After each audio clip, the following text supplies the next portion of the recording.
Don't knock on the bowl 3 times. The curse revealed. In this chilling tale, the impoverished Ka, a young man burdened with hardship after his mother's death, faces betrayal, isolation, and supernatural trials. Ka's older brother and his cruel sister-in-law force him out of the family home, leaving him with a meager plot of land. Struggling to survive, Ka works tirelessly but finds himself shunned and alone. One stormy night, Ka hears persistent knocking at his door. He discovers an injured black dog in the rain, bringing it in with compassion. Unbeknownst to Ka, this act of kindness toward what he believes to be a dog will alter his fate. The creature is no ordinary animal but a deity in disguise, testing human compassion. For Ka's kindness, he is granted a hidden treasure, but his trials are far from over.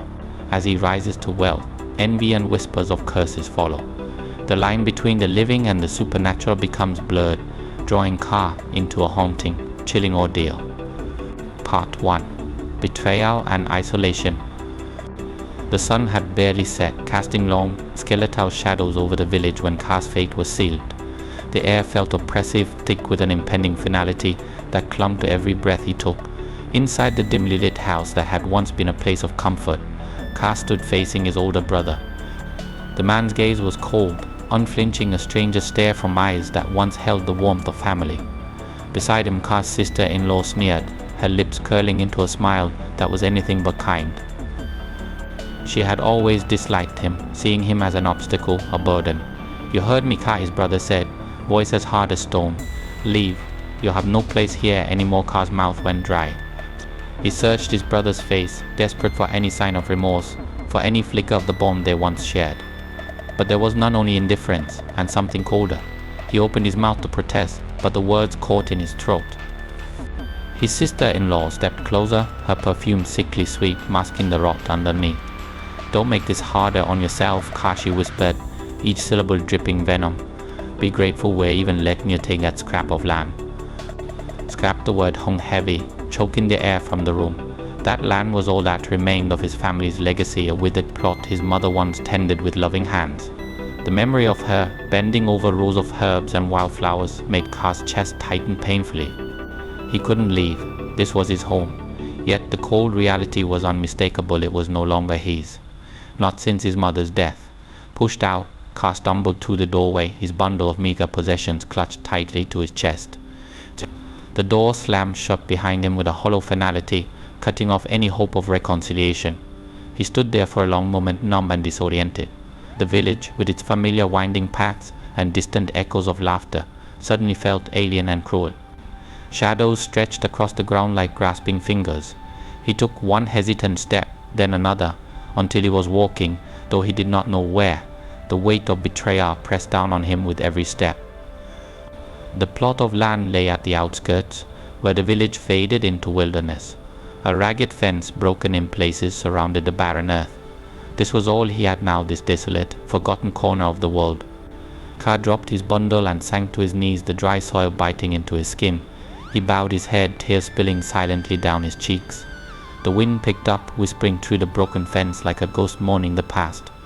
He worked tirelessly in the days that followed, his hands raw and bleeding from clawing at the earth. Each morning he rose with the sun and labored until night fell. Hunger gnawed at him constantly, a cruel reminder of how far he had fallen. The villagers avoided him, their eyes sliding away when they passed. Where once he had friends, there was now only silence and disdain. Rumors spread whispers that he had been cast out for some unspeakable sin, that he was cursed. Ka bore it all, his heart growing heavier with each passing day. The nights were the worst. When darkness fell, it brought memories unbidden, painful, relentless. He remembered his mother's soft voice, the way she would stroke his hair and tell him stories of hope and resilience. "You must stay strong, Ka," she had said, her eyes shining with love. But where was that strength now? Where was the hope she had promised? He lay on a tin mat in his crude shelter, listening to the wind howl like a living thing. It seeped through the cracks, biting at his skin. He shivered, curling into himself, and closed his eyes. Sleep offered no solace, only nightmares of betrayal and loss. One evening, as he scavenged for firewood, Ka's path crossed with a group of villagers. They stared at him with open contempt, their words cruel barbs meant to wound.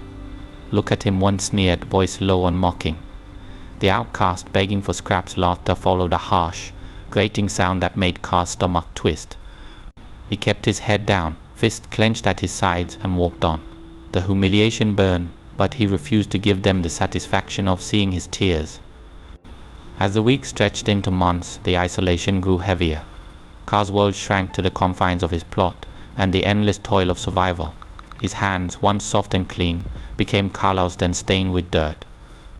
He worked from dawn until dusk, his body breaking under the strain. Yet, for all his efforts, the land yielded little. A few withered vegetables, barely enough to stave off starvation. Some nights he went to bed with nothing but the ache of hunger in his belly. The loneliness was a constant presence, gnawing at his spirit. He longed for someone, anyone to speak to share his burden. But there was no one. The villagers avoided him as if he carried a plague. He would see them, their faces turned away, their whispers cutting through the air like knives. Better to stay away, they would say. He's cursed.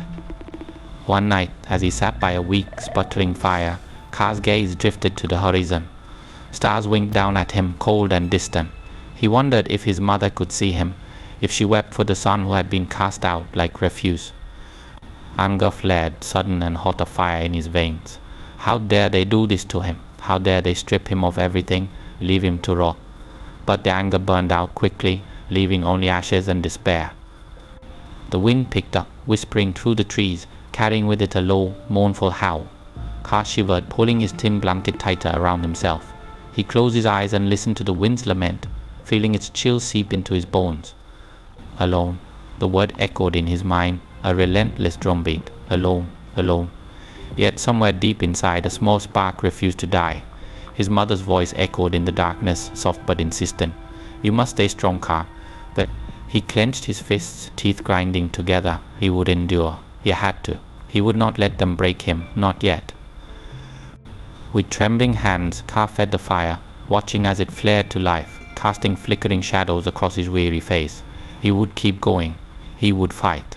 For as long as he could draw breath, he would not give in. The darkness pressed close, but he pushed back, defiant. Alone he would stand. Alone he would survive. This version aims to intensify the emotional depth and suspense, capturing Car's journey through betrayal and isolation with haunting, atmospheric detail.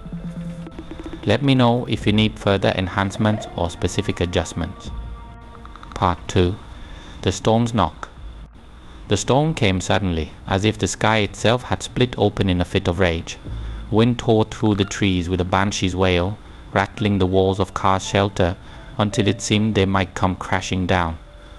Rain lashed at the tin wooden boards, seeping through every crack and drenching the dirt floor beneath him. He pressed his back against the wall, feeling the cold seep through his tattered clothes. Each gust of wind felt like a living force, determined to strip away the last fragments of warmth and safety he possessed. Outside, the world was chaos. Thunder cracked like the roar of some unseen beast shaking the ground beneath Car's feet. Flashes of lightning illuminated the darkness for brief, blinding moments, revealing twisted branches clawing at the sky. He tightened his grip on the worn blanket wrapped around his shoulders, teeth chattering as he huddled closer to the sputtering fire.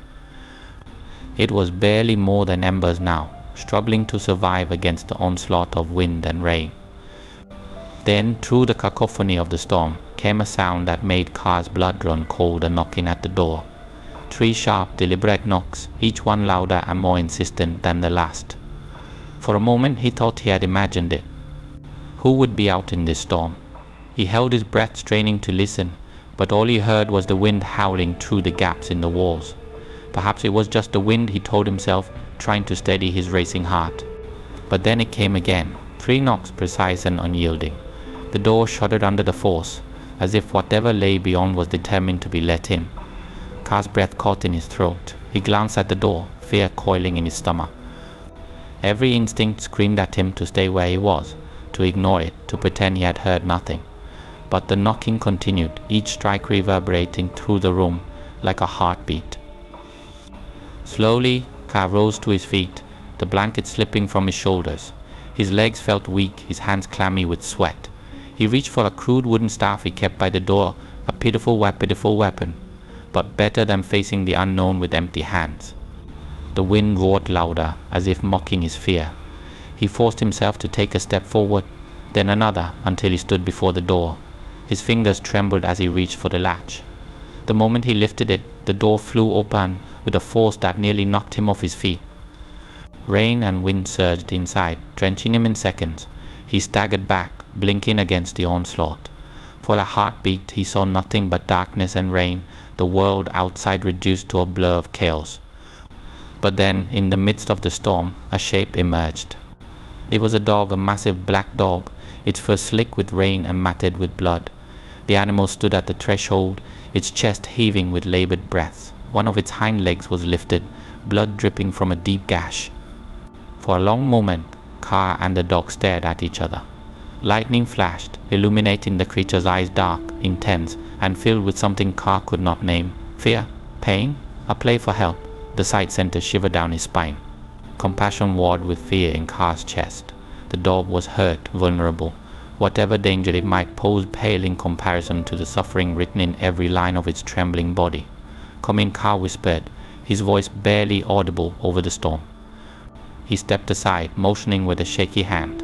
The dog hesitated, its gaze never leaving his, before limping forward. The moment it crossed the threshold, Car felt a chill pass over him, a cold that went deeper than the rain-soaked air. He shut the door with difficulty, shutting out the storm's fury, but not the unease that crept up his spine.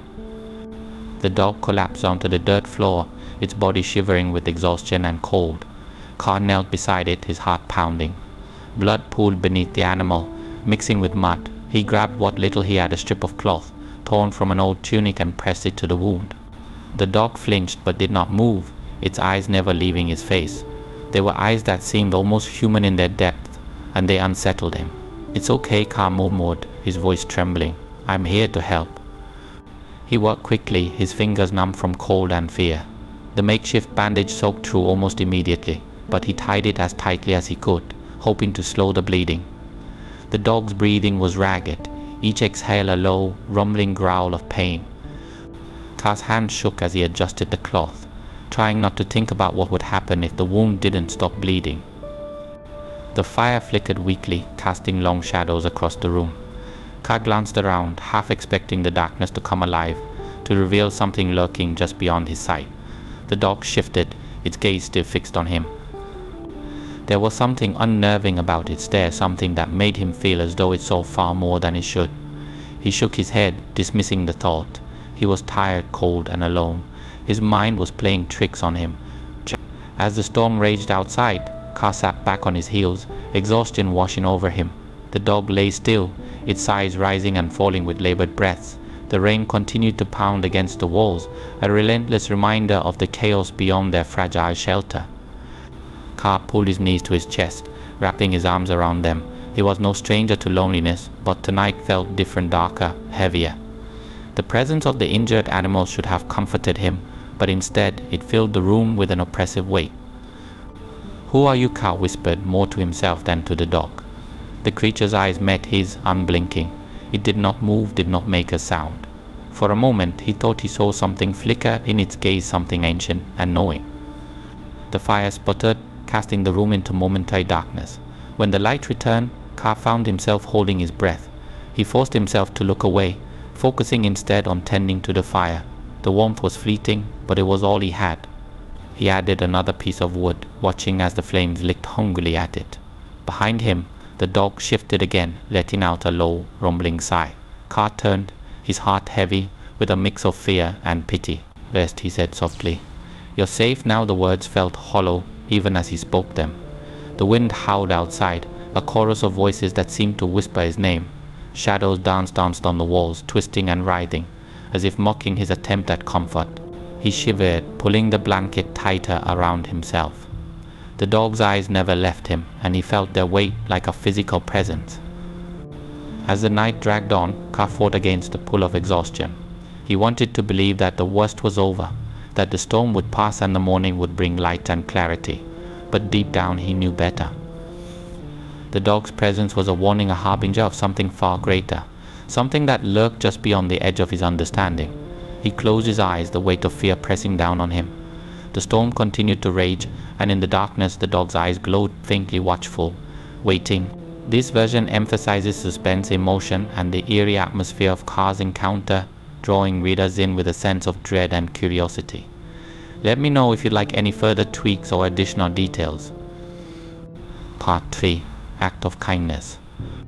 The storm outside showed no signs of relenting. Wind battered Car's fragile shelter, making it creak and groan as if on the verge of collapse. Rain pelted the tin roof, each drop a reminder of how close he teetered to the edge of ruin.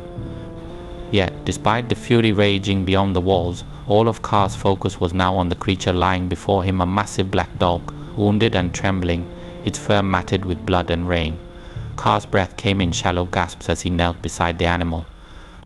The cold seeped through his knees, but he ignored it. His eyes traced the deep gash on the dog's hind leg. Blood oozed steadily, mixing with the mud and pooling beneath it. The sight made his stomach twist. He had seen injuries like this before. He knew how easily they could turn fatal. For a fleeting moment, doubt flickered through his mind. What was he doing, tending to a creature that could just as easily bite off his hand?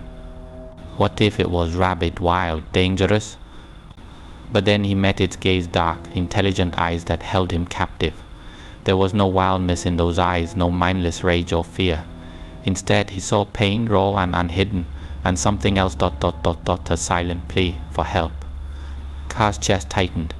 In that moment, the storm outside seemed to fade, the wind and rain becoming a distant murmur. He could not turn away. Not from this. Not when every fiber of his being told him that to ignore this creature's suffering would be a betrayal of his own humanity. "I'll help you," Carl whispered, more to himself than to the dog. His voice trembled, but his resolve did not waver. He reached for the tattered bundle of cloth that served as his meager supply of rags. They were all he had, scraps he used to bind his own wounds, to cover himself from the biting cold. He tore a strip with trembling hands, wincing at the thought of having even less to shield him from the elements. But the dog's labored breaths left him no choice. Gingerly he moved closer, his movements slow and deliberate. "Easy now," he murmured. The dog tensed, its muscles coiling as if ready to spring away. Carl paused, hands hovering just above its wound. "I won't hurt you." The words felt inadequate, swallowed by the wind's howling, but he hoped the creature could sense his intent. Gradually it relaxed, though its eyes never left his. Carl worked quickly but carefully, his fingers stiff with cold and fear. He pressed the cloth to the gash, feeling the warmth of blood seep through almost instantly. The dog flinched, a low whine escaping his throat. Carl's heart ached the sound, but he forced himself to keep going. "I'm sorry," he whispered, his voice tight with emotion. "I know it hurts." He wrapped the cloth tightly around the wound, tying it off with what little strength he had left. It was a crude bandage, far from ideal, but it would have to do. His hands were shaking by the time he finished, exhaustion and adrenaline leaving him lightheaded. He leaned back, taking a moment to catch his breath. The dog's eyes never wavered. They followed him with a strange intensity, as if it were more than a simple animal, as if it understood far more than it should. "You're going to be okay," Carl said softly, unsure if he was reassuring the dog or himself. He reached out hesitantly, his fingers brushing against its matted fur. It was cold and wet, but beneath the grime he could feel the steady rise and fall of its chest. The dog did not pull away. It simply watched him, its gaze unreadable but oddly comforting. Carl's hand lingered for a moment longer before he drew it back, suddenly aware of the weight pressing down on his shoulders. The storm raged on, wind tearing at the walls with renewed fury. The fire had dwindled to a weak ember, casting only the faintest light. Shadows danced across the room, flickering and twisting in the dim glow. Carl's eyes burned with exhaustion, his limbs heavy as lead. He had not eaten in 2 days, and the effort of tending to the dog had drained what little strength he had left. "Rest," he murmured, his voice barely audible. The dog shifted slightly, its eyes still locked on him. Carl felt a strange sense of connection, as if this creature, this wounded, weary soul understood him in a way no one else ever had. He wanted to stay awake, to keep watch, but his body betrayed him. The edges of his vision blurred, darkness creeping in. He lay down on the cold ground, curling up as best he could. The dog's presence was a small comfort, a reminder that he was not entirely alone. But even as sleep pulled him under, a lingering unease gnawed at the edges of his mind. The way the dog had looked at him, so knowing, so intent unsettled him in a way he could not explain. Car's eyelids grew heavy, his thoughts muddled and fractured. The storm's roar faded to a distant hum, the wind's cries blending with the shadows that danced on the walls. He closed his eyes, surrendering to exhaustion, but his sleep was anything but peaceful. Dreams came dark, twisted things that clawed at his mind. He stood in the heart of a storm, rain lashing his skin, the wind tearing at his clothes. Shadows moved around him, their shapes shifting and merging, whispering words he could not understand. In the distance he saw the dog, its eyes glowing in the darkness, burning with a light that was both terrifying and mesmerizing. It stood atop a jagged cliff, its gaze fixed on him. He tried to move toward it, but the wind pushed him back, the shadows closing in. Ka awoke with a start, his heart pounding in his chest. The fire had gone out completely, leaving the room in darkness. The storm had not passed, it howled with relentless fury, shaking the walls. He turned his head, searching for the dog. For a terrifying moment he thought it was gone, that it had vanished, leaving him alone in the dark. But then he saw it, lying just as he had left it, eyes glinting faintly in the dim light. Relief washed over him, but it was short-lived. The dog's gaze was unchanged, intense, knowing, and somehow ... ancient. Ka shivered, pulling his thin blanket tighter around himself. He did not understand what was happening, but one thing was certain: this creature was no ordinary dog. Its presence filled the room with a weight that pressed down on his chest, making it hard to breathe. Ka forced himself to look away, focusing on the sounds of the storm. He was tired, scared, and more alone than ever. But he had done what he could. He had shown kindness when it would have been easier to turn away. Whatever came next, he would face it, alone if he had to. The dog shifted, letting out a low, rumbling sigh. Ka closed his eyes, exhaustion pulling at him once more. This time, when sleep claimed him, he did not dream. But the storm raged on, and the shadows seemed to dance with renewed vigor, as if mocking his fragile hopes. This retelling deepens the emotional stakes and adds tension, blending compassion with an ominous atmosphere to keep readers intrigued and on edge. Let me know if you'd like further adjustments or enhancements. Part 4. The Supernatural Revelation. Ka's dreams were unlike any he had ever experienced. He found himself standing in an endless expanse of darkness, cold and unyielding. The air was thick, pressing down on his chest, making it hard to breathe. Shadows moved around him, whispering secrets in a language he could not understand. Each step he took echoed endlessly, as if he were walking in a vast, hollow chamber. He felt small, insignificant, a single flickering flame in a world of black. Then, from the depths of the darkness, a voice spoke. It was deep and resonant, carrying the weight of centuries. The very sound of it seemed to vibrate in Ka's bones, and he fell to his knees, trembling. "Child of compassion," it said, each word reverberating through the void. "Your kindness has been seen." Ka tried to speak, but no words came. He could only listen, his heart pounding in his chest. The voice continued, its tone both gentle and commanding. "When others turned away, you extended your hand. When fear threatened to consume you, you showed mercy. Such acts do not go unnoticed." A light appeared before him, a faint glow that grew steadily brighter, pushing back the shadows. Ka shielded his eyes, squinting as the brilliance intensified. Within the light he saw shapes, flickering images that seemed to shift and change. He saw himself tending to the wounded dog, his hand stained with blood. He saw the pain in the creature's eyes, the trust it had placed in him despite its suffering. The scenes played out like a story woven from memory and light, and Ka's chest tightened with emotion. The voice spoke again, softer now, almost mournful. "But kindness comes with a price. Are you prepared to pay it?" Before Ka could answer, the ground beneath him began to tremble. The light shattered into fragments, scattering like shards of glass. He fell, spiraling into darkness once more. The voice's final words echoing in his mind, "Be wary, for every gift carries its shadow." With a gasp, Ka jolted awake. His body was drenched in sweat, his heart racing. For a moment he lay still, trying to steady his breath. The room was silent, the storm having passed. The air was heavy with the scent of damp earth and ash from the extinguished fire. Ka pushed himself up, every muscle protesting. His eyes darted around the dimly lit space, searching for the dog. It was gone. Panic surged through him. He scrambled to his feet, ignoring the dizziness that threatened to pull him back down. "Where are you?" he whispered, his voice cracking. He moved quickly, checking every corner of the small shelter. There was no trace of the dog, no blood, no paw prints, nothing. It was as if it had never been there. Carr sank to his knees, confusion and fear churning his gut. Had it all been a dream, a trick of his exhausted mind? But then he noticed something, an unnatural glow emanating from the center of the room. His breath caught in his throat as he turned, eyes widening in disbelief. 3 clay urns sat where the dog had lain. They were large and intricately carved, each one emitting a soft golden light. Carr's hands trembled as he crawled toward them, unable to tear his gaze away. The air around the urns felt charged, humming with an energy that made the hair on the back of his neck stand on end. He reached out hesitantly, his fingers hovering over the surface. The warmth radiating from the clay was both comforting and unnerving. With trembling hands, Carr lifted the lid of the first urn. Light spilled out, bathing his face in a golden glow.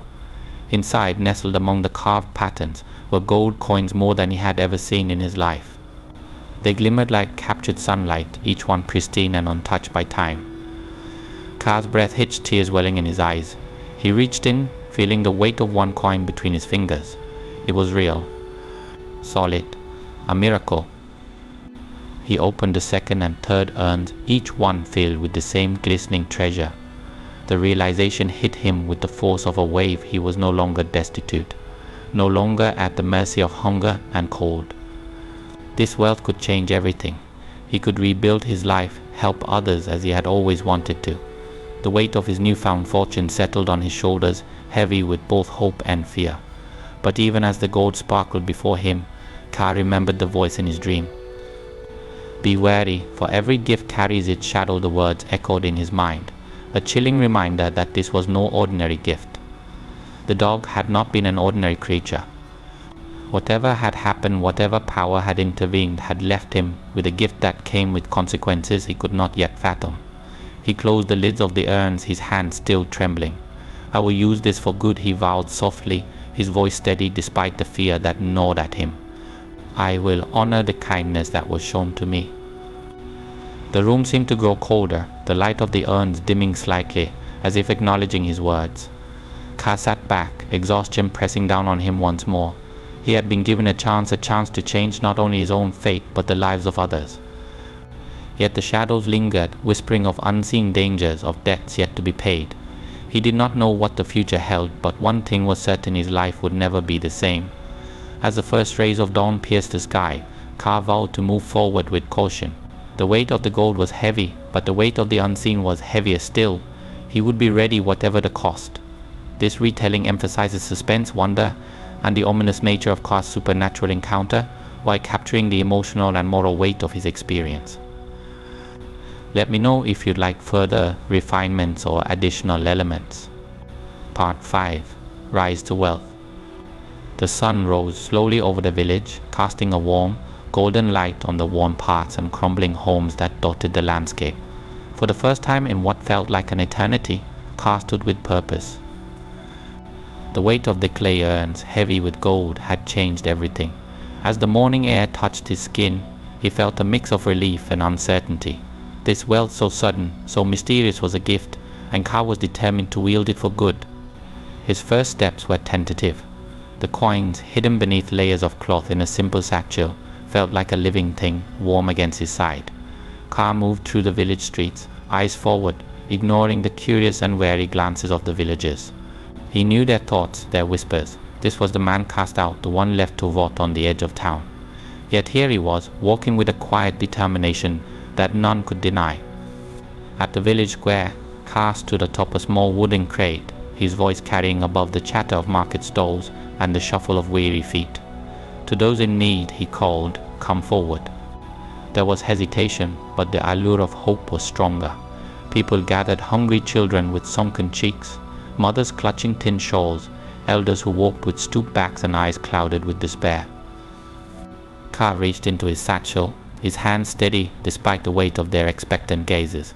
He gave freely handfuls of gold, enough to buy food, to repair roofs, to bring life back to the village. Gasps of disbelief rippled through the crowd. Tears were shed. Gratitude poured out in waves, washing over Carr until he felt it would drown him. But this was just the beginning. With his newfound fortune, Carr worked tirelessly. He rebuilt homes that had long been little more than shacks, transforming them into sturdy, warm shelters. He established a communal kitchen where no one went hungry. He commissioned the repair of the village well, ensuring clean water for all.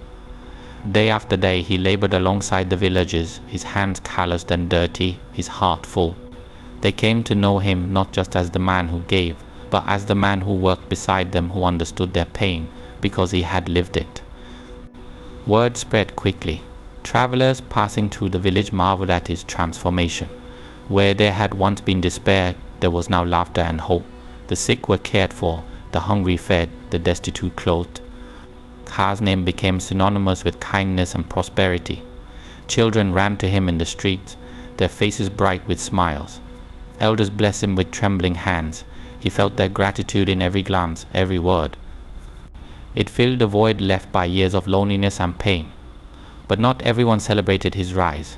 In darkened corners and whispered conversations, jealousy festered. Some villagers, their hearts hardened by envy, saw Ka's wealth as a curse. They remembered the man who had been cast out, the man they had turned their backs on.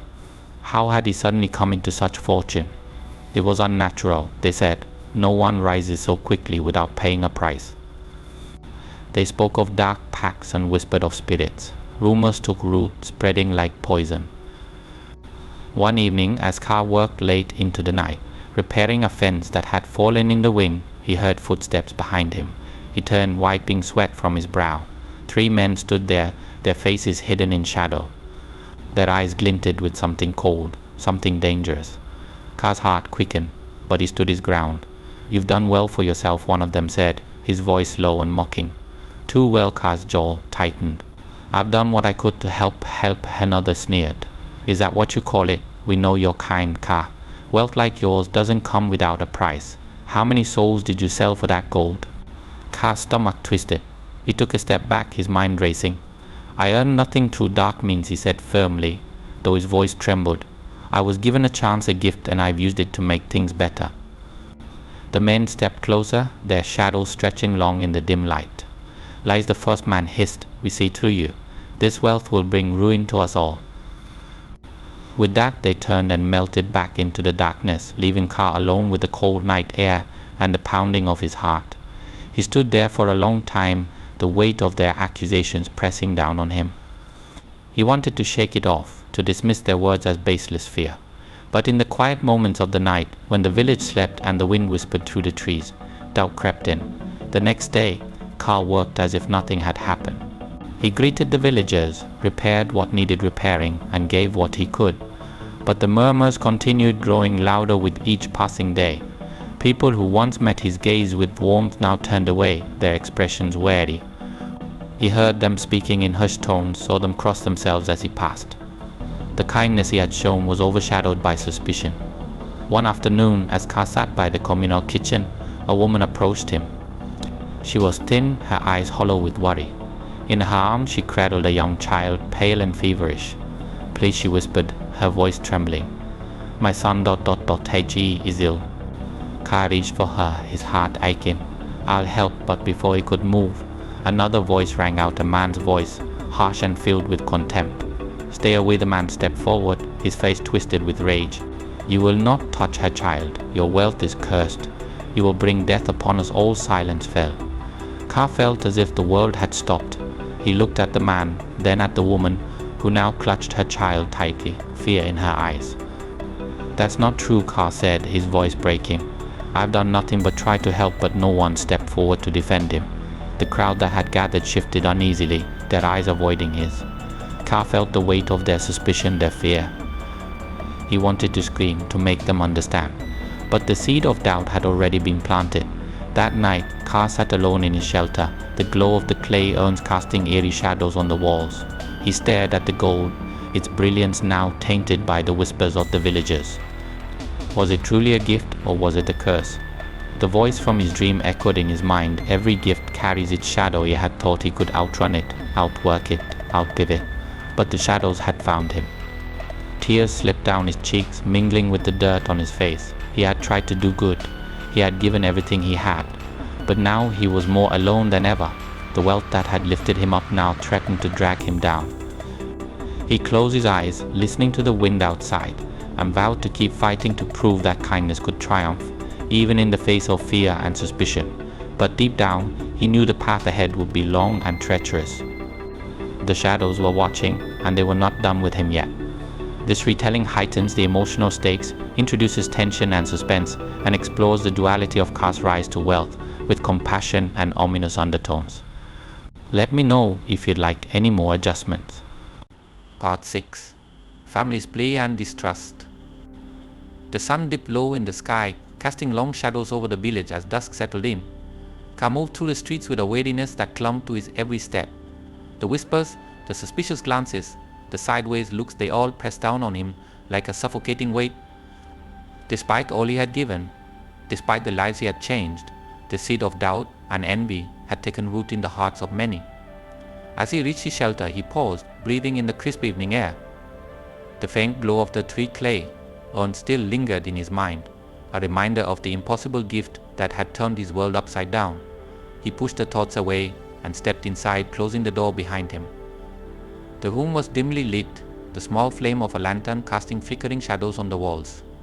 It had been another long day of labor and charity, of trying to prove his worth to people who now eyed him with fear. A sudden knock on the door jolted him from his thoughts. 3 sharp raps echoing through the silence. Ka stiffened, memories of that fateful stormy night flashing through his mind. He swallowed hard and stepped forward, his heartbeat quickening. He opened the door cautiously, his breath catching in his throat. Standing before him was a woman he had never expected to see again, his brother's widow. She was a shadow of the woman he remembered. Her once proud bearing was gone, replaced by a gaunt frame and hollow eyes. Her clothes were tattered, her hair unkempt. She clutched a thin shawl around her shoulders, shivering despite the evening warmth. "May I come in?" she asked, her voice trembling. There was no trace of the contempt she had once shown him, but neither was there any warmth. Ka stepped aside, nodding silently. She moved past him, her steps slow and uncertain, as if each one cost her dearly. He closed the door, feeling the weight of the past settle between them. The room seemed colder with her presence, the air heavy with unspoken words. She stood near the table, avoiding his gaze, her hands trembling as she clutched her shawl. "Why are you here?" Ka asked gently, though his voice was strained. The memories of their last encounter, the sneers, the cruel words, the way she and his brother had cast him out were still fresh in his mind. She did not answer immediately. Instead, she lowered herself into a chair, her shoulders sagging as if the weight of the world pressed down on her. When she finally spoke, her voice was raw, stripped of all pride. "I have nowhere else to go." Ka felt a pang of something pity, perhaps, or the remnants of old anger. He sat across from her, waiting. She raised her head slowly, and their eyes met. In her gaze he saw desperation, but also something darker, bitterness, resentment, a spark of hatred that had not been extinguished. "My children are hungry," she said, her words clipped. "We have nothing. My husband is gone. The home is gone." As she paused, her voice breaking. "I need your help." The room fell silent, the only sound the faint crackling of the lantern's flame. Ka's hands tightened into fists beneath the table. She was asking for his help now, after everything she had done? After casting him out to starve? Anger flared, hot and sudden, but he forced it down. He could not let himself be consumed by the past. Not now. "You're asking me to help," he said, his voice low but steady. "After what you and my brother did." She flinched, but her gaze did not waver. "I have no choice." Ka stared at her, searching for any hint of remorse, of true regret. But all he saw was a woman driven by desperation, clinging to what little dignity she had left. There was no apology in her eyes, no acknowledgement of the pain she had caused. Just a cold, hard need. He stood abruptly, the chair scraping against the floor. "Wait here," he said, his voice tight. He walked to the back of the room, where he kept his meager stores of food and supplies. He gathered what he could: a sack of grain, a few dried fish, a bundle of herbs, and placed them in front of her. "Take this." She stared at the offerings, her expression unreadable. "Is this all?" Ka felt a surge of frustration. "It's more than you deserve." Her eyes narrowed, the bitterness flared into life. "You think this makes you better than us? You think your wealth makes you untouchable?" She leaned forward, her voice dropping to a venomous whisper. "Everyone knows what you are, Ka. They speak of it in hushed tones. A man who deals with spirits. A man whose gold is cursed." The words struck like a blow, knocking the breath from his lungs. He had known of the rumors, the whispers that followed him wherever he went. But hearing it from her lips made it real, made it sharp and cutting. He took a step back, his heart pounding. "I've done nothing but try to help," he said, his voice shaking with a mix of anger and pain. She rose slowly, gathering the supplies with trembling hands. "Help." She laughed bitterly, a harsh, grating sound. "You think you can wash away the stain of your dealings with gold? People are afraid of you, Ka. They know your curse. The room seemed to grow colder, the shadows pressing in." Ka clenched his jaw, forcing himself to stay calm. "Leave," he said, his voice hard. "Take what you need and go." She stared at him for a long moment, her eyes burning with a mix of hatred and something else, fear. Then, without another word, she turned and walked out the door, the supplies clutched tightly to her chest. Ka watched her go, his chest heaving. The door closed behind her with a finality that echoed in the silence. He stood there, alone once more, the weight of her words pressing down on him. Cursed. The word echoed in his mind, a dark shadow that refused to be banished. He had tried to do good. He had given everything he had. But the past would not let him go, and the whispers of the villagers had only grown louder. That night, Ka sat by the faint glow of the urns, their light casting eerie shadows on the walls. He traced the patterns on their surfaces, his mind racing. Was he truly cursed? Was the wealth that had lifted him up also dragging him down? The voice from his dream returned, a haunting whisper in the back of his mind. Every gift carries its shadow. He closed his eyes, the weight of his burden threatening to crush him. The kindness he had shown had been met with distrust, and now even those closest to him had come to beg for help while spitting venom. He did not know what the future held, but he knew one thing: the path ahead was darker than he had imagined, and the shadows were closing in. This retelling delves deeply into the emotional and tense encounter between Ka and his brother's widow, capturing the weight of mistrust, bitterness, and the lingering specter of the curse that haunts him. Let me know if you'd like further refinements or additions. Part 7. The haunting knocks return. Night had fallen heavy and oppressive, suffocating the village beneath a blanket of darkness so thick it felt almost alive. No stars pierced the inky sky, and the moon remained hidden behind a cloak of storm clouds.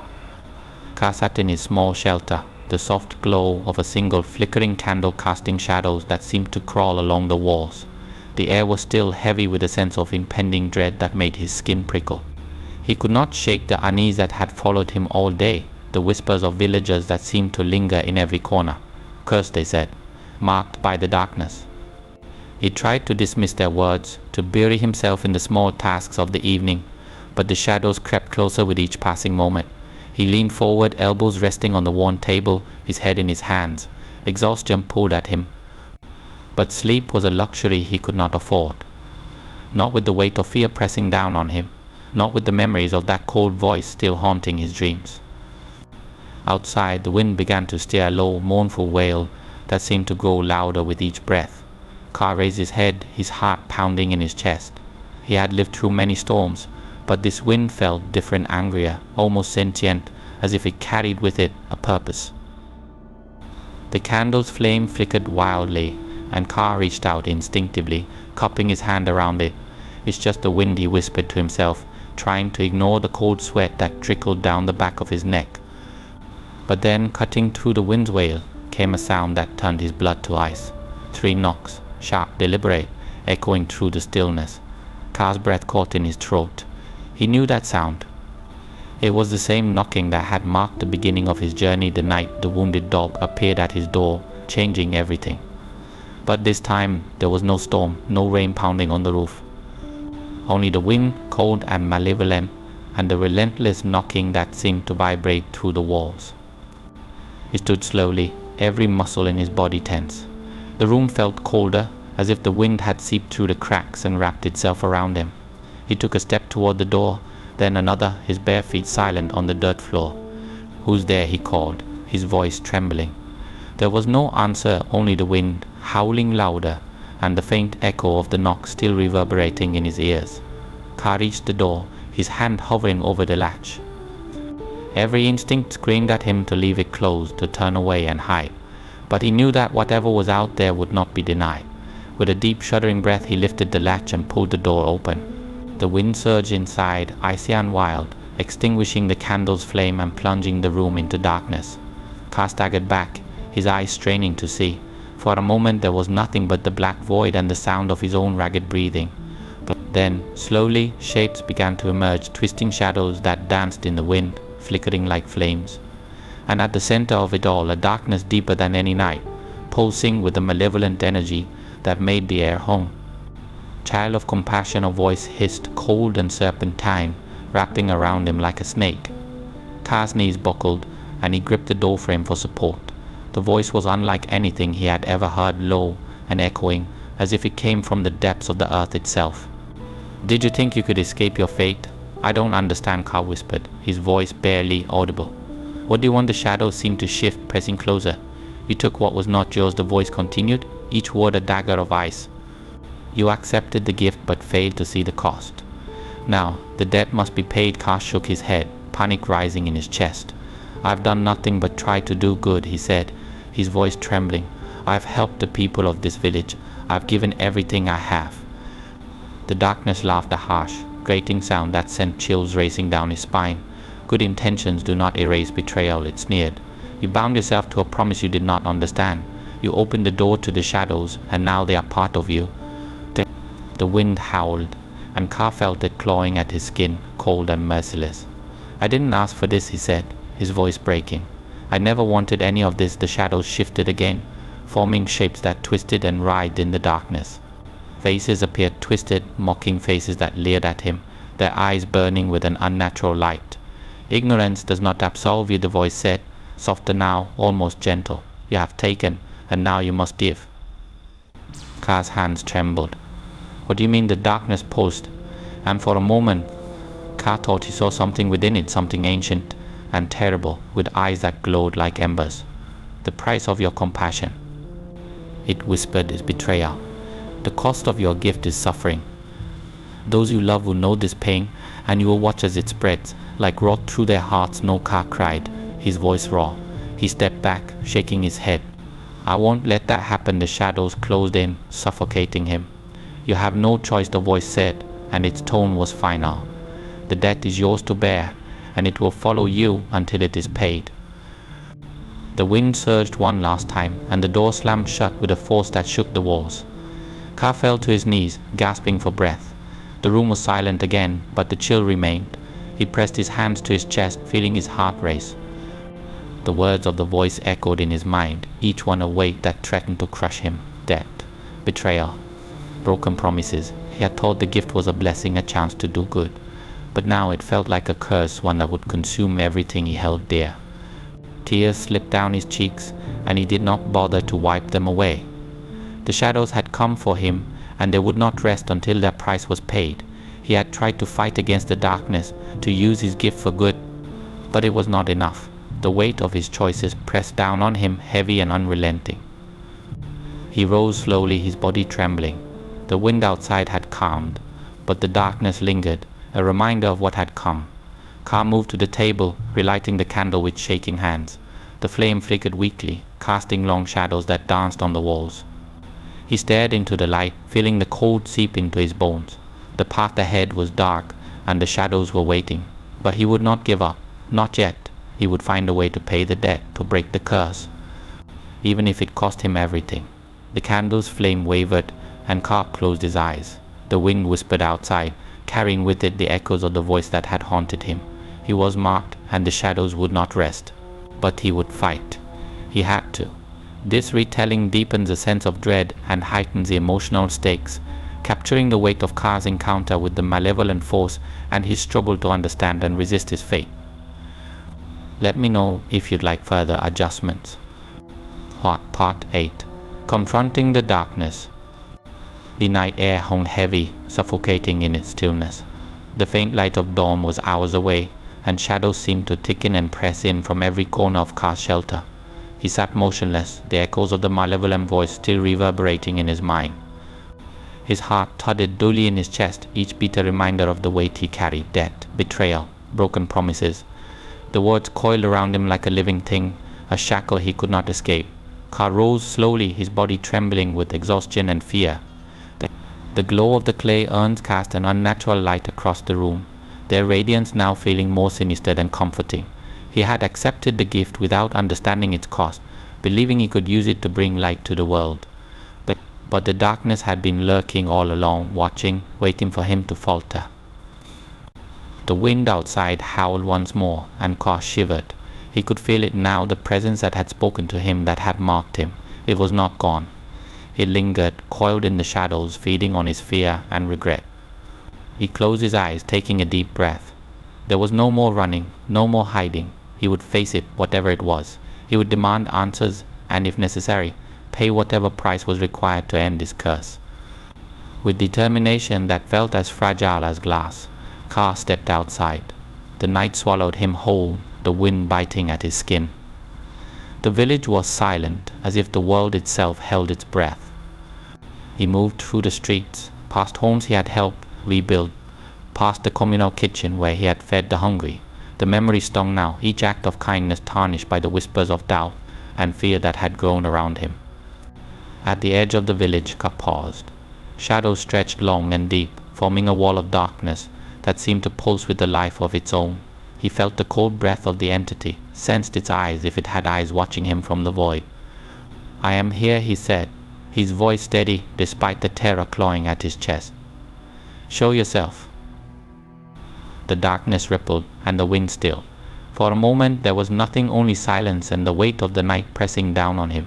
Then the shadows began to move, swirling and coalescing into a shape that defied reason. It was vast and terrible, its form shifting and twisting, never settling. Faces emerged and vanished within its depths, faces of people Ka had known, loved, and lost. His mother's eyes full of sorrow, his brother's sneer of betrayal, the mocking smiles of those who had once shunned him. The sight made his blood run cold. "You cannot escape the past," the entity said, its voice a thousand whispers layered over one another. "You cannot erase what you have done." Ka's fists clenched at his sides. "I've done nothing but try to atone," he said, his voice raw. "I've given everything I have. I've helped everyone I could." The shadows surged forward, stopping just short of him.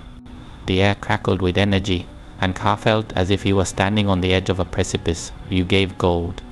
You gave bread and shelter, but you gave nothing of yourself. You sought to buy your redemption with trinkets, to hide your guilt beneath charity." The words struck like a blow, stealing the breath from his lungs. "That's not true," he said, but his voice wavered. Doubt crept in, insidious and relentless. Had he done enough? Had he given of himself? Or had he tried to buy his way out of the darkness that haunted him? The entity's form shifted again, its shadows reaching out to touch him. "You betrayed those who trusted you. You took what was not yours to take. You left wounds that have never healed." Ka staggered back, his mind reeling. Images flashed before his eyes, his brother's widow, her face twisted with rage and pain, the villagers who had once looked to him with hope, now turning away in fear, the weight of his own guilt festering inside him. "I tried to make things right," he whispered, tears streaming down his face. "I tried. Words and gold cannot heal what you have broken," the entity hissed. "You cannot outrun your own darkness." Ka fell to his knees, the ground cold beneath him. The weight of his past pressed down on him, suffocating. He had believed he could use the gift to bring light, but now he saw the truth. The shadows had been with him all along, growing with every act of charity, every attempt to make amends. The entity was right. He had tried to buy his way out, to mask his guilt with good deeds. But he had never truly confronted the darkness within himself. "What do you want from me?" he cried, his voice breaking. "How can I atone?" The shadows pressed closer, and for a moment Ka thought they would consume him. But then they stopped, swirling around him like a living storm. "To atone, you must face what you have done. You must confront the pain you have caused. You must give of yourself, not just your gold." Ka's heart pounded. "How?" he asked, desperation coloring his words. "Tell me what to do." The entity's form shifted again, becoming smaller, more focused. It drew closer, and Ka could see faces within its depths, faces of those he had wronged, those he had failed. "You know what must be done," it said, its voice low and cold. "You must make amends. You must walk the path of suffering, not in the shadows, but in the light. Only then can you hope to be free." Ka nodded, his body trembling. He understood now. There would be no easy path, no quick redemption. He would have to face every wound he had caused, every betrayal and broken promise. He would have to give of himself, not just his wealth, but his heart, his soul. It was a burden heavier than any he had ever carried, but he knew it was the only way. "Very well," he said, his voice steadier than before. "I will face it." The entity paused, as if considering his words. Then, slowly it began to recede, its form dissolving into the night. "We shall see," it whispered, its voice fading into the wind. "The shadows are always watching." The darkness lifted, and Carr found himself alone once more. The wind died down, leaving only the faint rustle of leaves. He rose to his feet, unsteady but resolute. The path ahead would be long and fraught with pain, but he would walk it. He would face his past, his darkness, and whatever reckoning awaited him. With each step he felt the weight of his choices, the burden of his guilt. But he also felt something else, a spark of hope. He had been given a chance, and he would not squander it. The darkness within him was vast, but so was his resolve. He would confront it, whatever the cost. As he walked back toward the village, the first light of dawn began to break over the horizon. The shadows lingered, watching, waiting. But Carr did not falter. He would find a way to atone. He had to. This retelling delves deeply into Carr's confrontation with the entity, exploring his guilt, fear, and determination to atone while building suspense and a sense of foreboding. Let me know if you need any more adjustments. Part 9. Unbreakable Bonds. The days that followed Carr's confrontation with the darkness were heavy with tension and dread. The village seemed to hold its breath, as if sensing the weight of the shadows that clung to him. Carr moved through the narrow streets, his steps slow and burdened. Every glance cast his way felt like a blade cutting into his resolve.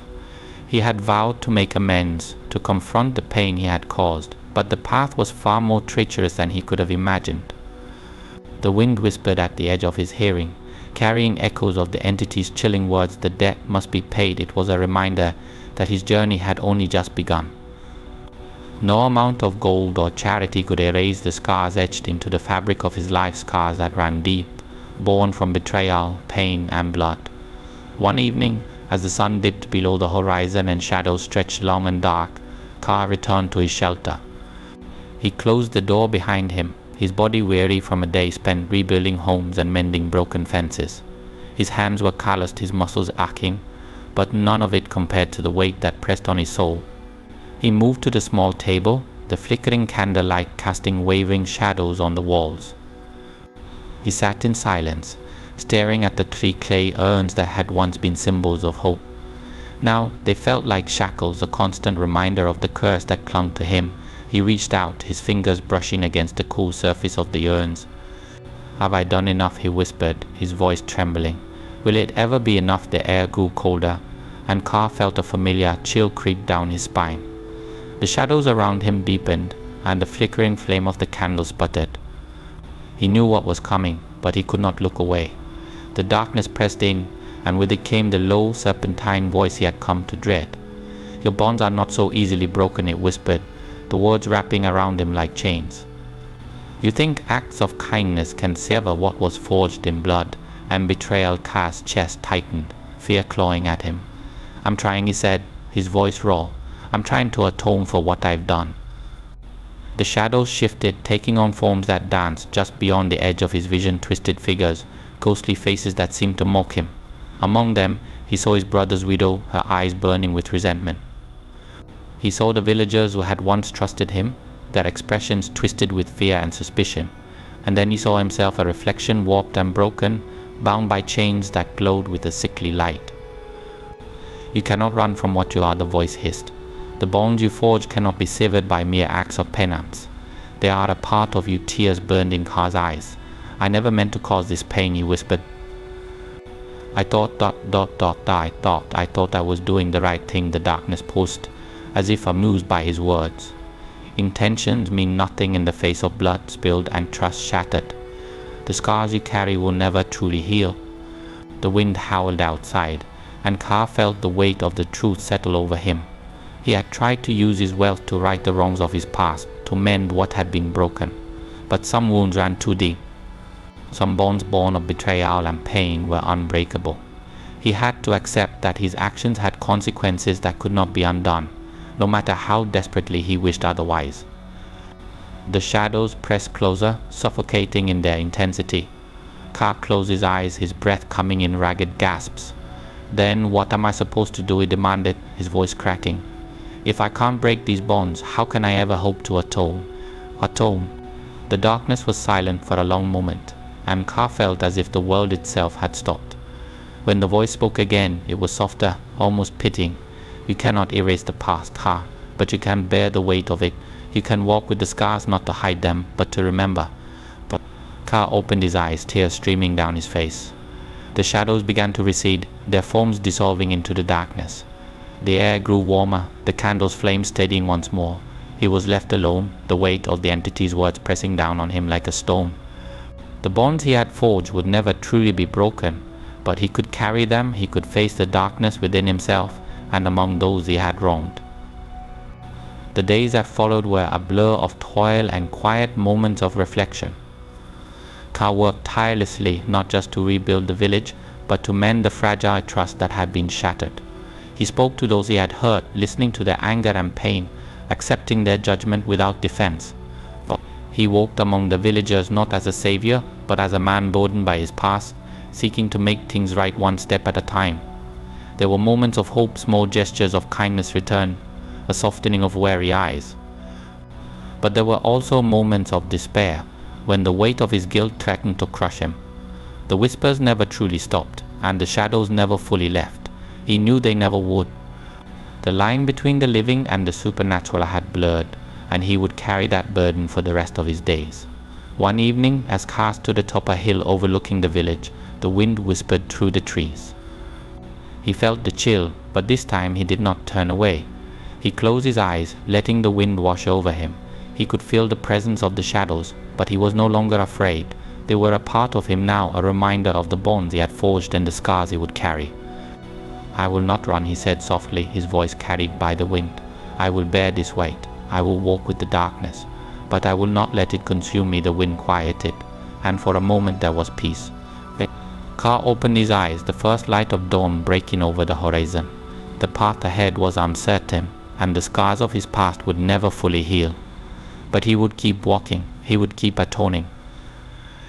Because some bonds, no matter how painful, were worth bearing. This retelling captures Carr's realization of the permanence of his bonds and the weight of his journey, blending elements of fear, hope, and resolve while maintaining a haunting and reflective tone. Let me know if you'd like further adjustments or additions.